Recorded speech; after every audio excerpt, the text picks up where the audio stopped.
$135 billion could feed 2 million people for their entire lives. It could also buy 2 million two-bedroom houses.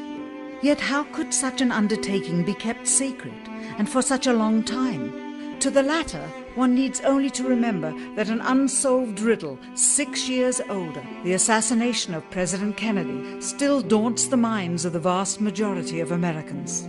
As a parent of a conspiracy, as his assassin being assassinated himself, the truth of the matter has still escaped history.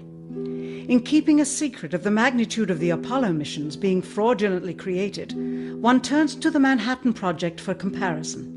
Surreptitiously building the first nuclear bomb during the early to mid-1940s involved 129,500 people over a 3-year period. Yet the secret did not get out. A quarter century later, the art and technology of espionage inevitably improved, narrowing dramatically the number of players in the know of a large clandestine operation. Just 1 year before the first mission to the moon, NASA launched the Tetra satellite, specifically designed to simulate flight data coming from the moon, so that the ground crews could rehearse the landing, much as the astronauts did in their own simulations. Had it not supposedly fallen back to Earth, all that would have been needed during the actual flight would be a repeat of one of these computer programs, with a few original variations, transmitted to the satellite for rebroadcast to Houston. Scores of computers and their deceived operators on the ground would then receive prearranged information, including the alleged location, altitude and fuel consumption of the spacecraft, as if it were descending to the moon's surface.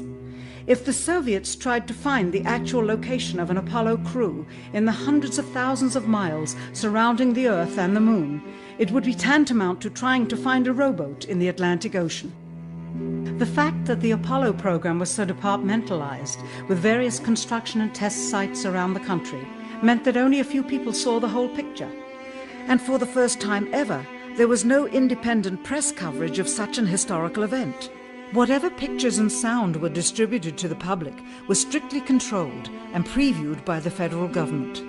They were then disseminated unchecked until this hour.